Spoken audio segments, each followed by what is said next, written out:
Relación de Narada a Indra. La despreciable diablesa Karkati se transformó en una aguja viviente. Con esta forma penetraba en el cuerpo de los pecadores y atormentaba sus músculos, su sangre y sus articulaciones. Causaba dolor en los cuerpos que tomaban alimentos impuros como la carne, etc.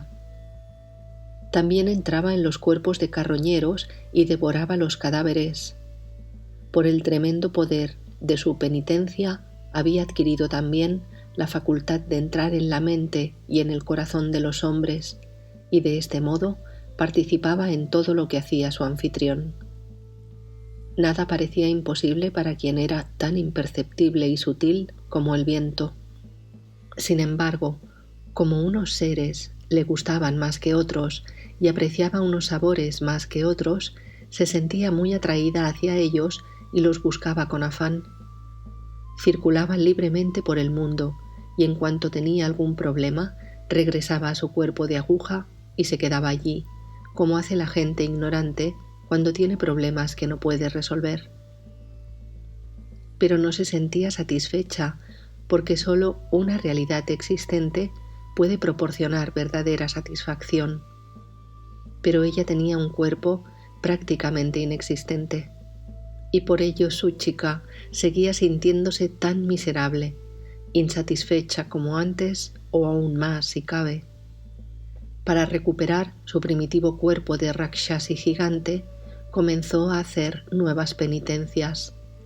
Entró en el cuerpo de un buitre que la depositó en la cumbre de los Himalayas, donde continúa su dura tarea sin descanso. Si no interrumpes sus prácticas, poderoso Indra, la Rakshasi puede llegar a destruir el mundo por el poder de sus penitencias. Al oír esto, Indra envió a Bhagu, el dios del viento, a buscar el punto exacto donde Suchika cumplía su temible decisión.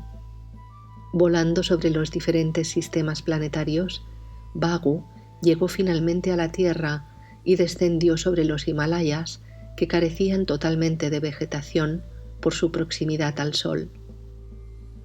En los Himalayas, Bhagu descubrió a la ascética Suchika, que permanecía erguida sobre una sola pierna. Como no comía nada en absoluto, se había quedado completamente seca.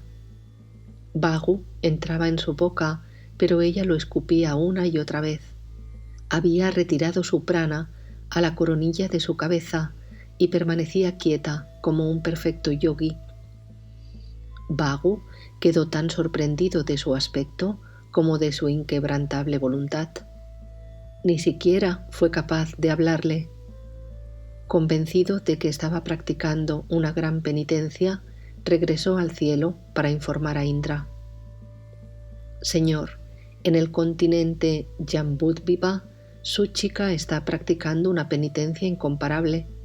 Ni siquiera permite que el viento entre en su boca. Para superar su hambre, ha hecho su estómago de metal y nada puede alterarlo. Ve inmediatamente a ver a Brahma y ruégale que la tranquilice y le conceda el don que desee. En caso contrario, el poder de sus penitencias puede destruirnos a todos. Entretanto, Suchika se había purificado por completo por su severa penitencia. Solamente sus otras dos formas, su sombra y el fuego de sus austeridades, eran testigo de sus penitencias. Al entrar en contacto con ella, incluso el aire y las partículas de polvo alcanzaban la liberación final. Por el autoexamen de su inteligencia interna, había conseguido el conocimiento directo de la suprema causa incausada.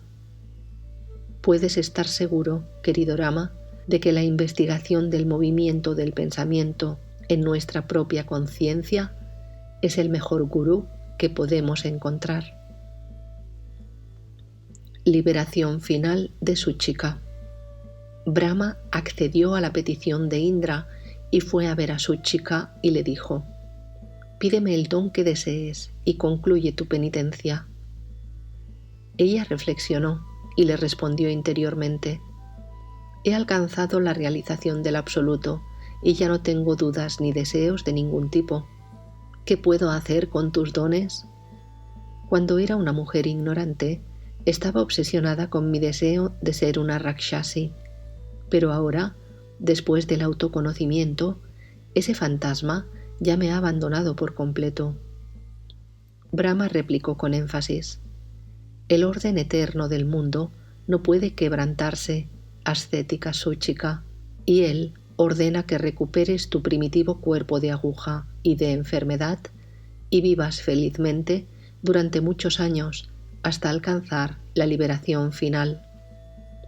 Mientras tanto, vivirás una vida iluminada, afligiendo solamente a los malvados y a los pecadores, aunque también causarás cierto dolor a los que necesitan satisfacer su hambre natural.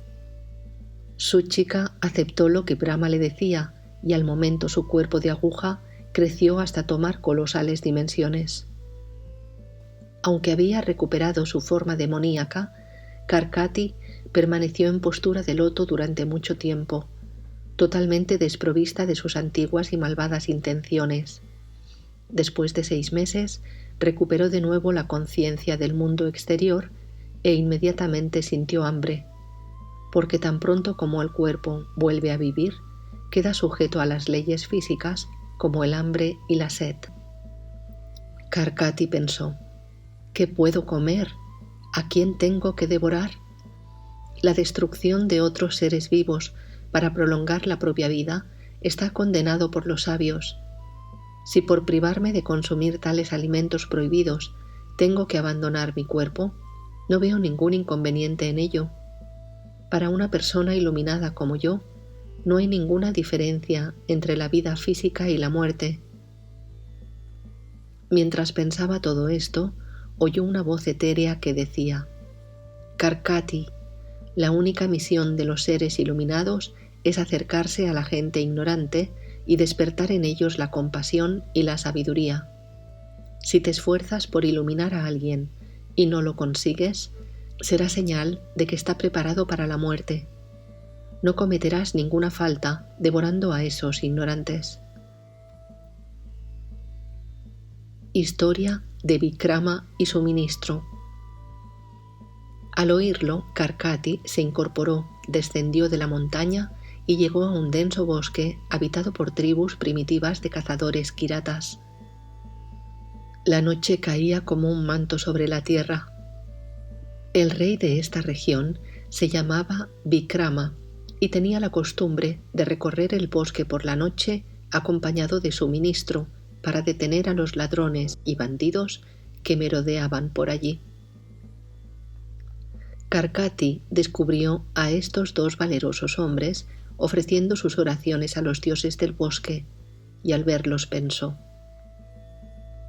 estos 2 hombres deben ser 2 ignorantes que constituirán una pesada carga para la tierra. Deben estar aquí para satisfacer mi apetito. Gente tan ignorante y perversa está destinada a sufrir. Es el destino fatal de su existencia. La muerte es para ellos el único descanso de su sufrimiento, y es posible que después de la muerte despierten y consigan la salvación. Pero también puede ser que sean 2 hombres sabios, y no quiero hacer daño a los sabios. Quien quiera disfrutar de una larga vida feliz y tranquila, debe honrar por todos los medios a los hombres sabios, concediéndoles todo lo que deseen.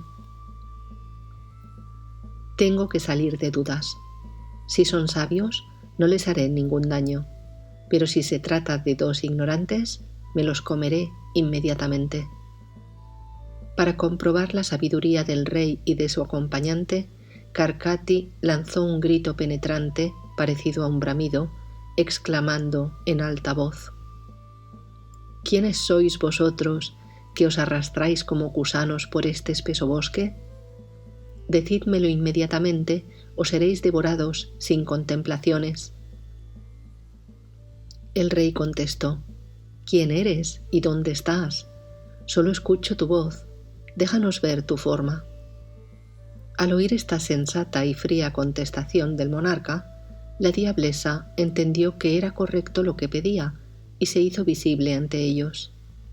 El rey y su ministro pudieron contemplar entonces su forma terrorífica y sin afectarse lo más mínimo el rey dijo: ¿Por qué estás tan enfadada con nosotros, terrible Rakshasi?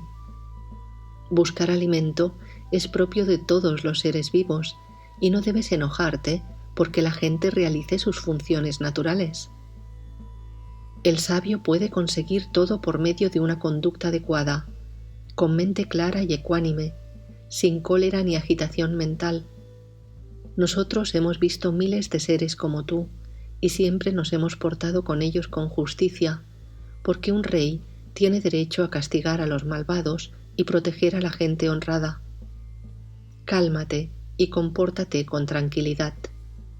Siempre debemos conservar la calma, aunque no seamos capaces de conseguir lo que nos proponemos.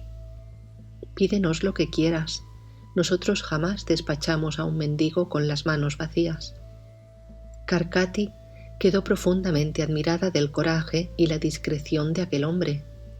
Pensó que no eran dos hombres ordinarios, sino dos iluminados, porque la simple visión de sus rostros llenaba el corazón de paz.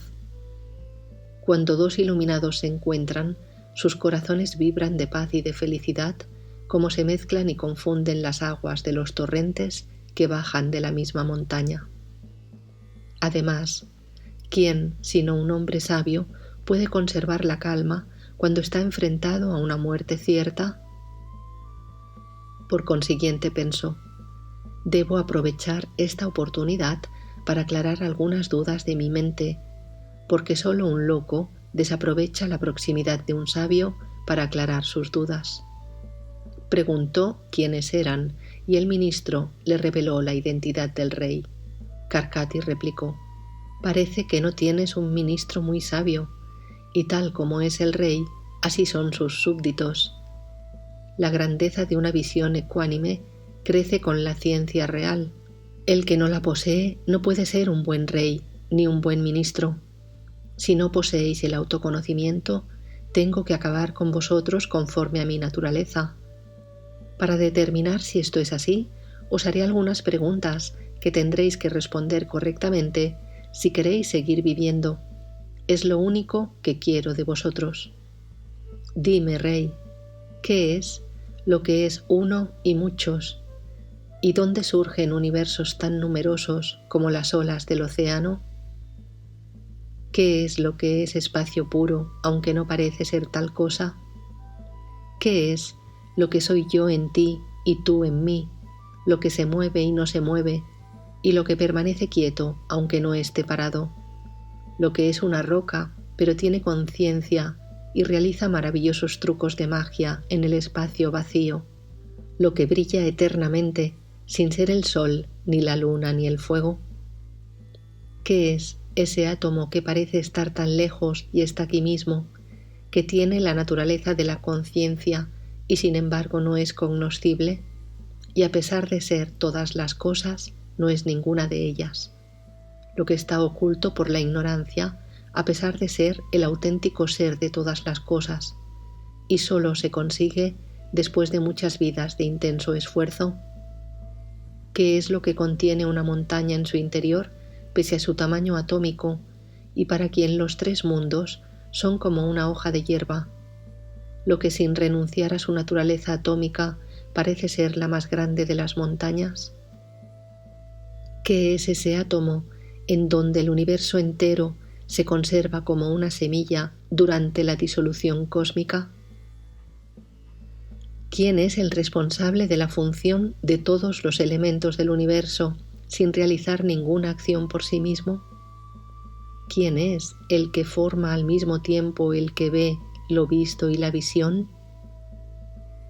¿Quién oculta y manifiesta este mundo triple? ¿En quién se establece, como si fueran semillas, la triple visión del tiempo, pasado, presente y futuro? ¿Quién es el que se manifiesta y desaparece alternativamente, como el árbol se convierte en semilla y la semilla se convierte en árbol? Dime, rey, ¿quién es el creador del universo que te ha hecho rey para que protejas a sus súbditos y castigues a los malvados?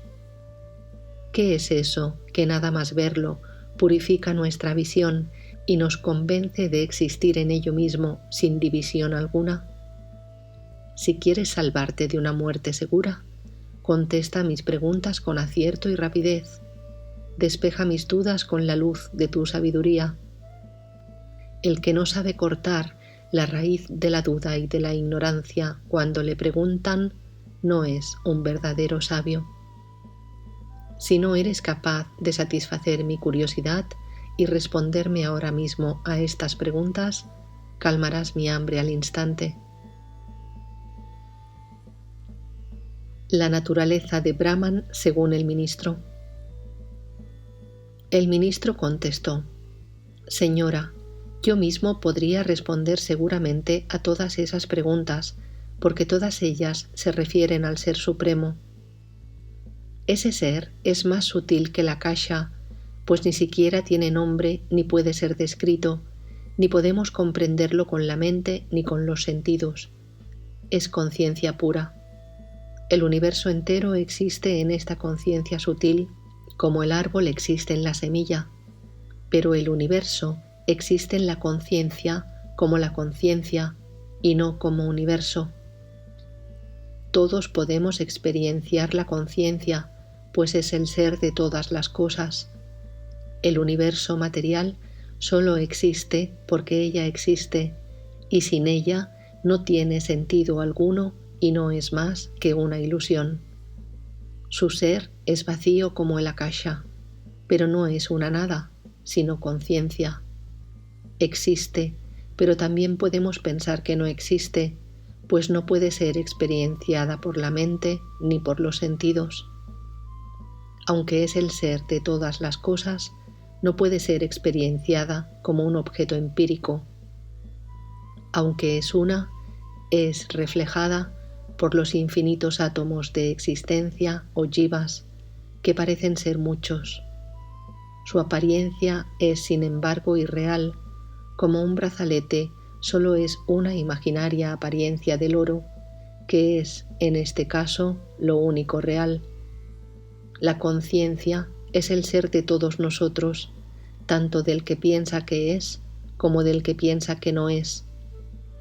Además, su existencia puede ser demostrada indirectamente como la del alcanfor, que aunque no se ve, se detecta por su fragancia.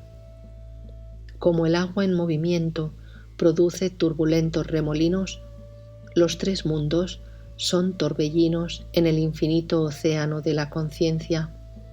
Parece vacía porque está fuera del alcance de la mente y de los sentidos, pero no es realmente vacío porque puede ser captada por el autoconocimiento.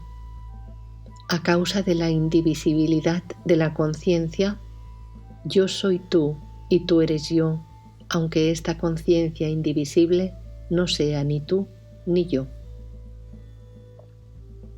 Cuando se olvidan las erróneas nociones de tú y yo, brota esa conciencia que no es ni tú, ni yo, ni ninguna otra cosa, sino todas las cosas a la vez. Se mueve sin moverse y permanece para siempre en cada átomo de la existencia. No va a ningún sitio ni viene de ninguna parte, porque espacio y tiempo proceden también de esta conciencia. ¿Dónde podría ir la conciencia si todas las cosas están en ella, que es el verdadero ser? Cuando un recipiente se traslada de un lado a otro, el espacio que hay en su interior no se desplaza con él, porque todas las cosas están siempre en el espacio. Este ser, cuya naturaleza es conciencia pura, parece inerte e inconsciente cuando está unido a la inercia, y de ese modo la conciencia hace aparecer infinidad de objetos en el infinito Akasha. Aunque todo esto parece producirse realmente, esta apariencia es pura fantasía, pues nada ha sido creado jamás. Aunque la realidad del fuego es este mismo ser o conciencia, este ser no quema ni es quemado, porque es la realidad infinita de todas las cosas. Es la luz eterna que brilla en el sol, la luna y el fuego, pero es independiente de ellos y resplandece incluso cuando ellos se han apagado. Lo ilumina todo desde el interior de las cosas mismas. Es la inteligencia que habita incluso en los árboles y en las plantas y los protege de su desaparición. Para la gente ignorante, es el creador, el protector y el destructor de todas las cosas. Pero desde un punto de vista superior, no tiene ninguna de estas funciones, puesto que nada nace ni muere jamás. Con independencia de esta conciencia, no hay ningún mundo. Las más gigantescas montañas están en este ser atómico y sutil, en donde brotan fantasías que duran un instante o un siglo y parecen existir en un tiempo real, como los objetos que vemos durante el sueño parecen reales mientras los soñamos. Como una ciudad entera puede reflejarse en un pequeño espejo, un siglo transcurre en esta conciencia en un abrir y cerrar de ojos. Y siendo así, ¿cómo podemos asegurar la realidad de la dualidad o de la no dualidad? Este diminuto ser, que es conciencia infinita, parece durar un instante o un siglo, parece estar cerca y en la más remota lejanía, porque no hay nada en su interior, ni fuera de él tampoco. Todas estas cosas que parecen contradictorias entre sí, no lo son cuando se refieren al Ser Supremo. Mientras vemos el brazalete como un brazalete, no podemos ver que solo es oro, pero cuando comprendemos que el brazalete solo es una palabra y no la realidad, comenzamos a ver el oro. Cuando el mundo se toma como real, el ser no puede ser visto, pero cuando descartamos esta ingenua opinión, la conciencia se comprende y realiza a sí misma. Es todo lo que hay y por lo tanto lo único real, aunque no puede ser experienciada con la mente y los sentidos y por lo tanto también puede ser considerada irreal. Lo que parece existir no es más que un truco de Maya que produce la división de la conciencia en sujeto y objeto. Es tan real como una ciudad soñada, es decir, no es real ni irreal, sino una prolongada ilusión, un largo sueño. La asunción de esta división del sujeto y el objeto es la que produce la diversidad objetiva, desde el creador Brahma al más miserable de los gusanos. Del mismo modo que las diversas características del árbol adulto están ya en la minúscula semilla que le da la vida, la aparente diversidad del mundo objetivo existe eternamente en el ser, si bien solo como conciencia. Karkati dijo entonces: «He quedado encantada con las respuestas de tu ministro, pero ahora, querido rey, necesito escuchar tus propias respuestas». Naturaleza de Brahman según el rey Vikrama. El rey dijo: «Tus preguntas, noble dama, se refieren al Brahman eterno, que es existencia pura. Solo puede ser conocido cuando las tres modificaciones mentales, conocidas como vigilia, sueño onírico y sueño profundo, cesan por completo y la sustancia mental detiene todos los movimientos del pensamiento. Su manifestación y su desaparición es lo que comúnmente se conoce como creación y disolución del universo. Cuando lo conocido llega a su fin, Brahman se expresa en silencio porque está más allá de toda descripción posible. Aunque parece tener dos extremos, el mundo y el yo, es el centro extremadamente sutil entre esos dos extremos. Todos los universos no son para él más que una distracción, la proyección de la propia conciencia. Aunque parece dividido en la pluralidad objetiva, permanece indiviso como una realidad no dual. Cuando Brahman lo desea, el viento aparece, pero este viento no es otra cosa que conciencia pura. De la misma manera, cuando el sonido es pensado, se produce la proyección imaginaria de algo que se manifiesta como sonido. Sin embargo, puesto que es conciencia pura, la realidad es muy diferente de lo que se percibe como viento o como sonido. Este supremo ser atómico y sutil es lodo y nada al mismo tiempo. Yo soy eso y no lo soy. Es lo único que hay, lo único que existe. Lo demás solamente aparece por su omnipotencia. Puede ser experienciado de 1000 maneras distintas, y cuando se le alcanza, nada ha sido alcanzado. Es el Ser Supremo, pero no es nada en absoluto. Bajamos por el bosque del samsara hasta que se produce el despertar de la sabiduría, capaz de despejar la raíz de la ignorancia, en la que aparece el mundo como algo real.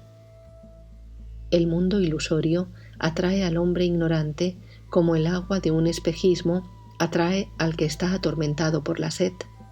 Pero la verdad es que lo único que hay es conciencia infinita que percibe el universo en su interior por medio de su propio poder, conocido como Maya o Shakti.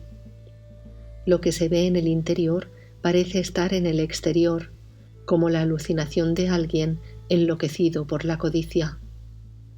Aunque Brahman es extremadamente sutil y diminuto, penetra y envuelve el universo entero.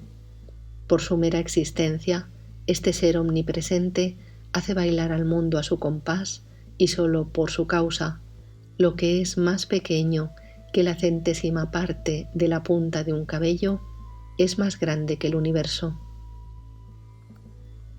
La luz del conocimiento del ser, que es conciencia, ilumina todas las experiencias y resplandece por sí misma. ¿Cuál es la luz por la que percibimos los objetos si todas las luces del mundo, desde el sol a la más pequeña llama, son inconscientes e inertes? Es una luz interna que parece iluminar los objetos externos desde fuera de nosotros, pero que solo reside en nuestro interior.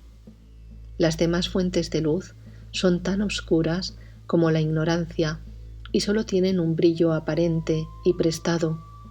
Aunque no hay diferencia esencial entre la nube y la niebla, en el sentido en que ambas impiden ver los objetos, a menudo parece que la niebla irradia una especie de luz, mientras que la nube parece obscurecerlo todo.